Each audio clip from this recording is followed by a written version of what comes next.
bad assumption of how someone felt and approach them in a wrong way. That's perception checking at its worst. Perception checking is when you are making a verbal statement that reflects your understanding of another person's behavior. To use perception checking, first you describe the person's behavior, then interpret their behavior, and lastly request for a clarification. Now let's take a look at a bad way to use perception checking. Hey Darce, nice article you wrote last week. Thanks, I got a raise on it. Did you really? Yeah. Come in.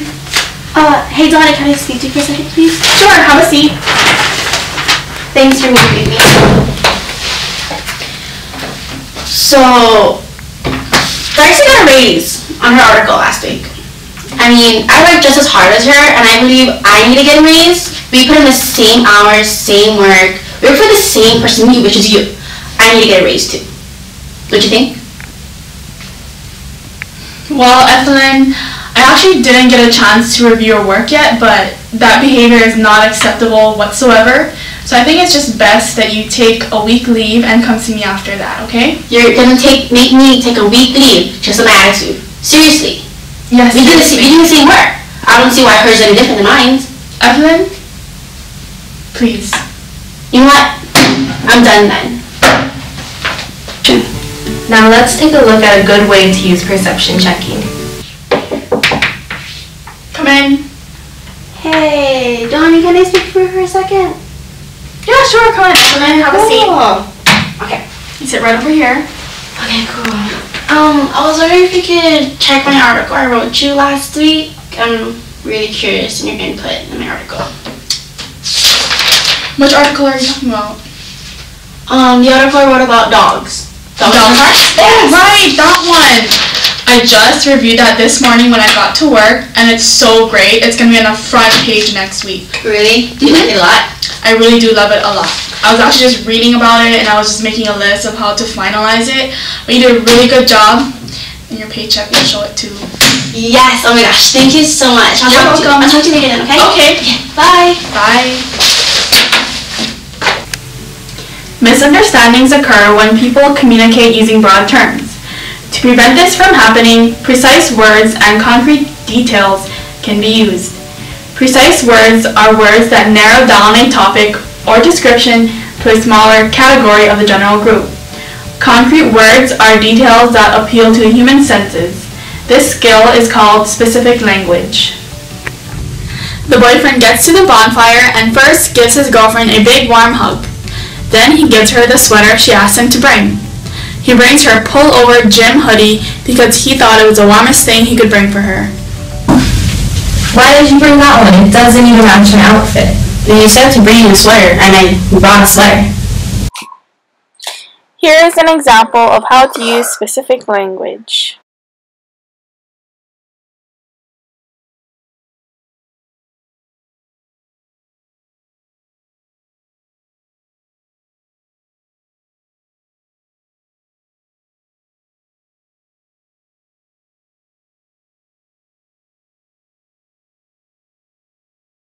Talk to someone and they felt like you weren't listening to them the whole time? Well, paraphrasing can help you avoid that. Paraphrasing can help listeners understand while communicating and also showing the speaker that they are paying attention. First thing to do is to listen carefully, and is to notice what type of feelings or images you've experienced from the message. Third is to determine what the message means to you, and lastly, create a message that conveys these images or feelings. Now that you got a hang of what paraphrasing is, let's take a look at how Dawnie and Ethelyn communicate after their evening walk. Oh, hey, Ethelyn. Hey, What are you Dawnie. doing here? It's relaxing. Want to take a sat with me? Yeah, sure. I have so much to tell you about. Oh, really? Okay. So, last weekend, my boyfriend and I went hiking at Hanakapiai, and it was so hard. First, I thought it was going to be easy, like whatever, because I saw kids going up. Mm-hmm. And then I thought I was gonna die. You were in that. Like, I almost had to tell my boyfriend to carry me. It was so hard. And then finally, I don't know how much miles it was, we got to the beach, which is so pretty. But you can't really swim there because you might like get pulled out by the current. Anyways, after that, there's like a river going to the ocean, and I lost my shoes in the river.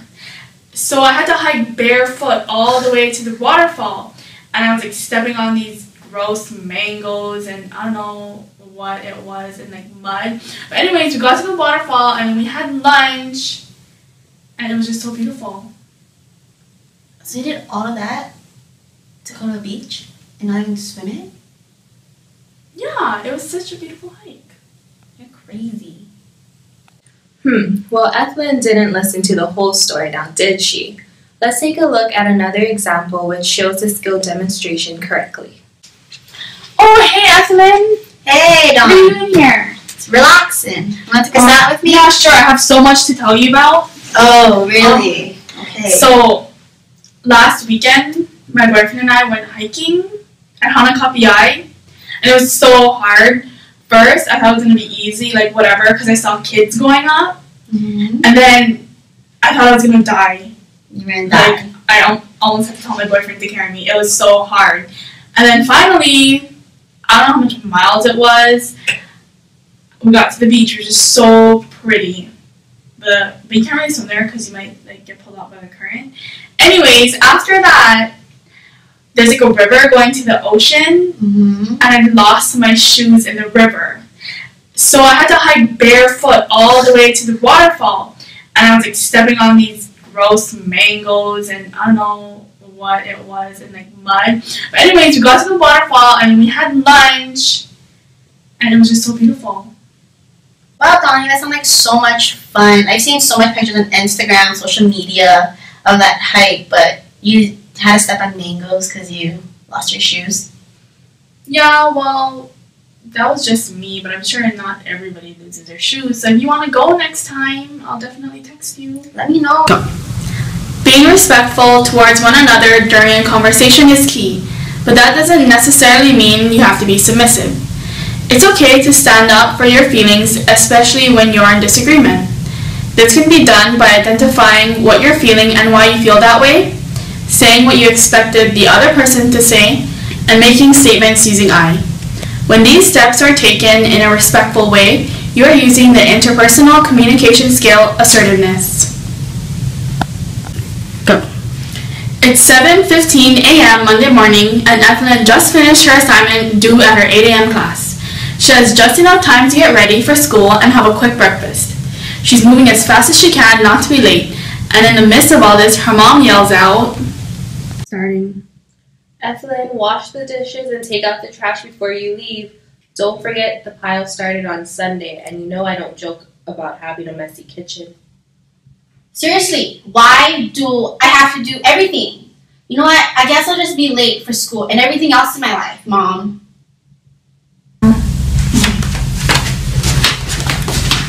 Mom, can I just do the dishes when I get home from school today? What time are you going to be back? At 1:30. I have lots of things to do and I'm gonna be late. Please? Okay, just make sure you clean up the kitchen before I cook dinner. Okay, thank you so much. Feeling angry doesn't mean you have to hold your feelings in. If there's a problem, expressing your feelings with others will let them know how you feel. That will help them address your situation better. Hi Darcie, oh my gosh, I have to tell you something. Okay. Hi, Dawnie. Well, why are you talking to me like that? Is something wrong? Well, I'm so pissed today because I got fired from my job and I have no idea why. It like hurts me. I feel so like confused and angry and just pissed right now. Well, you know, it happens to everyone, you know.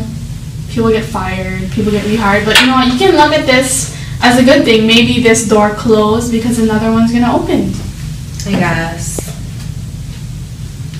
Okay, I guess you just need to wait it off. Well, we can just get dinner later on tonight then. Yeah. Okay. And this is a bad example of describing feelings. Darcie, I have to tell you something. What is it? Well, I got promoted today. You're looking at the new manager at Forever 21. We got 30. Dawnie, I do not care about your day. My day was horrible, so you should feel the same about yours. Oh. Ooh.